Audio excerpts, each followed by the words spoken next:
ओम शांति। आज 7 सितंबर 2022 है और आज प्यारे बाबा के साकार रूप से चले हुए मधुर महावाक्यों को स्पष्ट करेंगी आदरणीय आशा दीदी। ओम शांति दीदी। बाबा ने कहा, मीठे बच्चे, बाप की शिक्षाओं को धारण कर तुम्हें गुणवान फूल बनना है। तुम्हें ज्ञान की रोशनी मिली है, इसलिए सदा हर्षित रहना है। बाबा की शिक्षाओं को धारण करके तुमको गुणवान बनना है, फूल बनना है और जो शिक्षाएं मिली उससे हर्षित रहना है। फूल और हर्षित एक जैसी बातें हैं। नहीं, बाबा कहता है तुम्हें गुणों से सुगंधित भी रहना है और खिला हुआ भी रहना है, खुशनुमा रहना है। प्रश्न है, तुम बच्चों की कौन सी गुह्य रमणीक बातें हैं जो मनुष्य सुनकर मूंझते हैं? तुम कहते हो अभी हम ब्राह्मण कुल भूषण स्वदर्शन चक्रधारी हैं, हम ज्ञान की शंख ध्वनि करने वाले हैं, हम त्रिनेत्री त्रिकालदर्शी हैं। ये देवताओं को जो अलंकार देते हैं वो सब हमारे हैं। ये बातें सुनकर मनुष्य मूंझते हैं। फिर दूसरा बाबा ने कहा, तुम कहते हो बाप मुख से जो नॉलेज देते हैं ये शंख ध्वनि है, इससे हम मनुष्य से देवता बनते हैं। इसी को ही मुरली कहा जाता है, काठ की मुरली नहीं है। ये भी बहुत गुह्य रमणीक बातें हैं जिसे समझने में मनुष्यों को मुश्किल लगता है। नहीं, मुरली की बात बाबा कह रहे ना, काट के मुरली नहीं। और जो बाबा ने कहा जो अलंकार है वो कहते हैं हमारे अलंकार है, हम बच्चे कहते हैं। हाँ, तो मनुष्य मूंझ जाते हैं। तो लोग आश्चर्य, सब कुछ तुम्हारा ही है, ऐसा भी कह देते हैं। लेकिन हमारी तो सारी चीज गुप्त भी और ज्ञान युक्त है। कोई हमने हाथ में थोड़े ले रखे हैं, सिंबॉलिक है। तो सिंबॉलिक रीत से तो कोई भी उठा सकता है ना अलंकार। अब ज्ञान का शंख है, सुदर्शन चक्र है, ज्ञान की गदा है, कमल पुष्प है। ये अपने जीवन को बनाने के लिए अगर हम इसका एम ऑब्जेक्ट रखते हैं, सिंबल्स को अपने सामने रखते हैं, तो हमारी लाइफ अच्छी बनती। तो इसमें गलत भी क्या है?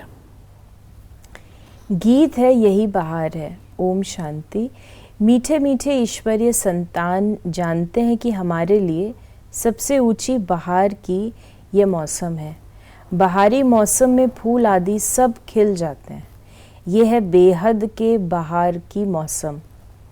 तुम पर ज्ञान की बरसात होती है तो सूखे कांटे से तुम फूल बन जाते हो।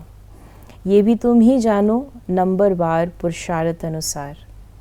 कोई तो बहुत खुशी में रहते हैं कि हम इस ज्ञान वर्षा से कांटे से फूल बनते हैं। झाड़ जब एकदम सूख जाता है तो एक भी पत्ता नहीं रहता है। हर वर्ष ये हाल होता है। फिर बरसात में पत्ते भी सुंदर, फूल भी बड़े सुंदर हो जाते हैं। तो ये ज्ञान बरसात की बहारी मौसम फर्स्ट क्लास है। चलो, जब यही बहार है, बाबा ने जो गीत है तो यही बहार है जबकि शिव बाबा आकर के ज्ञान की वर्षा करते हैं और जो सूखी बंजर भूमि होती है उसमें फूल खिलते हैं, अर्थात हम आत्माएं जो हैं पुनः जागृत होती हैं उससे। तो बाबा कहते हैं इसको देख करके, बगीचे को देख करके भी हर्ष होता है। फिर बाबा ने कहा कि तुम जानते हो अभी हम अपवित्र से पवित्र बनते हैं। विष्णु भी युगल रूप है ना, साक्षात्कार जोड़ी रूप का होता है। विष्णु को 4 भुजाएं दिखाते हैं ना, परंतु उनको ज्ञान तो कुछ भी नहीं है। 2 रूप मिलकर डांस करते हैं। बाप समझाते हैं दिवाली होती है तो महालक्ष्मी आती है, तुम दोनों को बुलाते हो। आगे लक्ष्मी, पीछे नारायण होता है। लक्ष्मी 2 भुजा वाली होती है, महालक्ष्मी 4 भुजा वाली होती है। फिर बाबा ने कहा कि ये बाबा ने बताया ना, पवित्र प्रवृत्ति मार्ग का सिंबल विष्णु के 4 भुजाएं, तो महालक्ष्मी जी की भी 4 भुजाएं। साक्षात्कार होता है तो युगल रूप का होता है। तुम जानते हो हम 21 जन्मों का पद लेने के लिए पढ़ाई पढ़ते हैं। कमाई नॉलेज से होती है। गॉड फादरली स्टूडेंट लाइफ है। सूर्यवंशी घराने के मालिक बनते हैं, गोया स्वर्ग के मालिक बनते हैं। पावन दुनिया में भी सब एक जैसा पद तो नहीं लेते। सिर्फ एक लक्ष्मी नारायण तो राज्य नहीं करते हैं ना। ये भी किसको पता नहीं है। सिर्फ डायनेस्टी होगी और राजाई भी होगी। सूर्यवंशी चंद्रवंशी थे। शिव बाबा ने नई दुनिया स्थापन की है।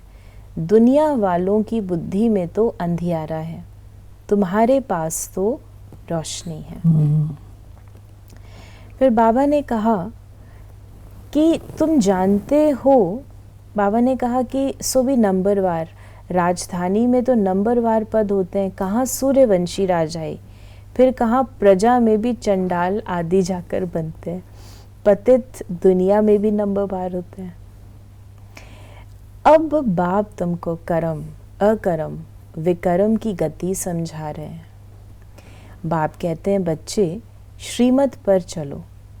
बहुत बच्चे हैं जिनको बाबा ने कभी देखा भी नहीं है, आपस में बहुत अच्छी सर्विस कर रहे हैं, बाप का परिचय देते रहते हैं, सिवाय ब्राह्मणी मुकर्रर किए बिना भी सेंटर चला रहे हैं, सन्मुख मिले भी नहीं हैं, फिर भी सर्विस कर आप समान बना रहे हैं। कई ऐसे, क्योंकि ये शुरू की बातें हैं जबकि इतनी नहीं होते थे, टीचर सरेंडर्ड नहीं होती थी, क्योंकि घर गृहस्थ में रहने वालों को ज्ञान मिल रहा था।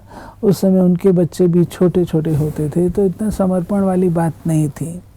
तो आपस में परिवार मिलकर के क्लास चलाते थे, बहुत अच्छे चलते थे। एग्जाम्पल्स हैं। आज हमारे कानपुर नयागंज का जो है वो एक एग्जाम्पल है, फैमिली थी, वो कैसे आगे बढ़ी, आज भी वहाँ सेंटर है। कोई बाबा ने कहा यह तुम्हारी स्टूडेंट लाइफ, कोई गृहस्थ व्यवहार संभालते हुए फिर दूसरा कोर्स भी उठाते हैं। यहाँ तो सिर्फ पवित्रता की बात है, बाप और वर्षे को याद करना है और पढ़ना भी है। तुम ब्राह्मण कुलभूषण स्वदर्शन चक्रधारी हो और कोई समझ न सके। मनुष्य समझते हैं कि स्वदर्शन चक्रधारी तो देवताएं हैं, ये फिर कौन निकले हैं जो कहते हैं हम ब्राह्मण कुलभूषण स्वदर्शन चक्रधारी हैं। क्वेश्चन करते हैं कि जैसे स्वदर्शन चक्रधारी, वो तो दिखाते हैं श्री कृष्ण को, विष्णु को, और हम कहते हैं हम स्वदर्शन चक्रधारी हैं। तो उनको आश्चर्य लगता है कि ये स्वदर्शन चक्रधारी कैसे हैं। मनुष्य तो समझते हैं ये पूजा भक्ति आदि परंपरा से चली आती है, परंतु परंपरा से कोई चीज़ चल न सके। कहते भी हैं ये रक्षाबंधन आदि परंपरा से चले आते हैं। अच्छा, परंपरा से कब से, ये तो बताओ। क्या परमात्मा ने पतित दुनिया रची? तब उनको पतित पावन क्यों कहते हो? पढ़ाई की बातें रोज़ बुद्धि में आनी चाहिए, मुख खोलने की प्रैक्टिस करनी चाहिए। मुख खोलने की ये बाबा ने कल या परसों भी कहा था कि बच्चे कहते हैं कि बाबा मुख नहीं खुलता है। तो उस समय जो सिस्टम था, सभा लगती थी और मेन भाषण होने से पहले छोटे छोटे बच्चों के द्वारा गीत कविताएं होती थी और रिकॉर्ड लगता था। नैनहीन को राह दिखाओ भरो इस पाप की दुनिया से। तो जो रिकॉर्ड लगता था तो बाबा कहते थे इस रिकॉर्ड का मीनिंग करो। जब उस रिकॉर्ड का मीनिंग करना शुरू करते थे तो ज्ञान इमर्ज होना शुरू होता था। हमारी सब दादियों ने ऐसे प्रैक्टिस किए, हम लोग को ऐसी प्रैक्टिस शुरू में कराई। तो बाबा ने सिखाया है कि कैसे सर्विस करनी है। बाबा ने कहा बुद्धि समझती है परंतु मुख से नहीं बोलेंगे तो उसकी वैल्यू क्या होगी। जो मेहनत करेंगे, आप सामान बनाएंगे तो फल भी बहुत मिलेगा। ये सर्विस करना और सिखलाना भी कम सर्विस है क्या? फिर बाबा ने कहा तुम देखते थे बच्चियां ध्यान में जाती थीं तो गंगा जमुना नदी में जाकर रास विलास करती थीं। यहाँ तो डर लगता है कि डूब न जाए, वहाँ तो डूबने आदि की बात नहीं है, कभी एक्सीडेंट हो नहीं सकता। तो यही बहार है जबकि तुम कौड़ी से हीरा अथवा पतित से पावन बनते हो। यही वो सीजन है। फिर बाबा ने हम बच्चों को कहा कि तुम जानते हो किसकी आंख अच्छी खुली है, किसकी खुलती जाती है। आखिरी 100% खुल जाएगी। पुरुषार्थ करना चाहिए जितना हो सके, ज्ञान में बड़ा हर्षित मुख, गंभीर विशाल बुद्धि बन सुख महसूस करते रहना है। बाबा कहते हैं कि आँख खुलना नंबर वार, जितना जितना ज्ञान को समझते जाते हैं उतना उतना रोशनी आती जाती है। रोशनी आती है माना शक्ति आती जाती है। तो बाबा ने कहा कईयों की आँख पूरी खुली है, कईयों की थोड़ी, कई झुंझार भी हैं जो कभी ठीक कभी कैसा ब्लड दिखते हैं, ब्लड विजन। आज का वरदान है, धन कमाते अथवा संबंधों को निभाते हुए दुखों से मुक्त रहने वाले नष्टो मोहा ट्रस्टी भव। लौकिक संबंधों के बीच में रहते संबंध निभाना अलग चीज़ है और उनके तरफ आकर्षित होना अलग चीज़ है। ट्रस्टी होकर धन कमाना अलग चीज़ है, लगाव से कमाना, मोह से कमाना अलग चीज़ है। नष्टो मोहा व ट्रस्टी की निशानी है, दुख और अशांति का नाम निशान न हो। कभी कमाने में धन नीचे ऊपर हो जाए व संबंध निभाने में कोई बीमार हो जाए तो भी दुख की लहर न आए। सदा बेफिक्र बादशाह।